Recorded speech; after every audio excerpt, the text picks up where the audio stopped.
December এসে গেল, হুশ করে এই বছরটা ফুরিয়ে গেল, তাই না? এই বছরের কিছু ভালো দিনগুলোর মধ্যে হলো লাইফে প্রথম হাজব্যান্ড আর মেয়েকে নিয়ে বেনারস যাওয়া, আর এত কাছের থেকে গঙ্গার ধারে বসে সন্ধ্যা আরতি দেখলাম। কত মানুষের ভিড়, সবাই মুগ্ধ হয়ে তাকিয়েছিলাম। পুরোহিতেরা গান গাইতে গাইতে প্রদীপগুলো এফার্টলেসলি ঘুরিয়ে ঘুরিয়ে মা গঙ্গার আরতি করছিল। চোখ বন্ধ করলে এখনও ওদের ছবিটা স্পষ্ট দেখতে পাই। আর ছিল কলকাতায় গিয়ে রবীন্দ্র সদনের আর্ট গ্যালারি দেখা। আমার মেয়ে এত এক্সাইটেড ছিল সেদিন। একটা এক্সিবিশন চলছিল। আমার কাছে কলকাতার ছুটি কাটানোর একটা আইডিয়াল সিটি। সারা বছর কাজ করি ওই উইন্টার ব্রেকের জন্যে, যে কলকাতায় যাব।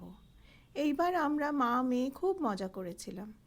আমি চিরকাল বাইরে বাইরে থেকেছি, আমার কাছে কিন্তু ছোটোবেলার থেকেই কলকাতা হচ্ছে ভ্যাকেশন স্পট।